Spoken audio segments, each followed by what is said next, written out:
నాకు 4 క్వశ్చన్స్ ఇస్తే మీరు మనం face to face okay sir. ఇవాళ కేరళలో జరిగినటువంటి విధ్వంసకర అభివృద్ధి వల్ల అనేక వందల మంది కొండ చర్యలు విరిగిపోయి చనిపోయారు. ప్రపంచం అంతా కూడా వారికి సంతాపం తెలుపుతూ అనేక విధాల సహాయ సహకారాలు అందించడానికి ముందుకు వస్తున్నారు. ఈవేళ హోంమంత్రి గారు, నేషనల్ హోమ్ మినిస్టర్, మేము హెచ్చరికలు చేసినా కూడా ఆ ప్రభుత్వం ఖాతరు చేయలేదని చెప్తున్నారు. ఈవేళ ఈ విధ్వంసకర దోపిడీ అనేది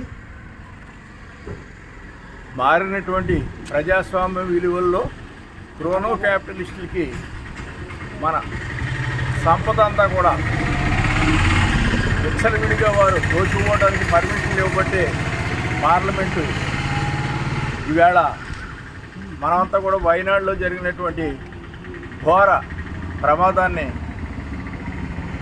అందరూ చర్చించుకుంటాం. ఇదే సమయంలో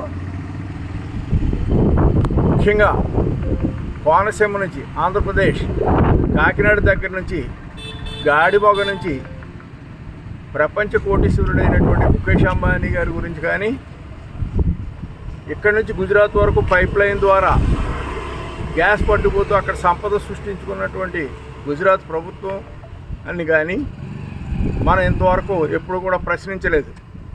రాబోయే కాలంలో ఒక్క పెద్ద ప్రపంచ విలయం వచ్చేదానికి చాలా అవకాశం ఉందని చెప్పి ప్రపంచ మేధావులు కానీ, భారతదేశంలో ఉన్నటువంటి జియాలజికల్ ప్రొఫెసర్స్ కానీ, జియాలజీ ప్రొఫెసర్స్ కానీ, అలాగే ఓషనోగ్రఫీ ప్రొఫెసర్స్ కానీ హెచ్చరికలు చేస్తున్నా కూడా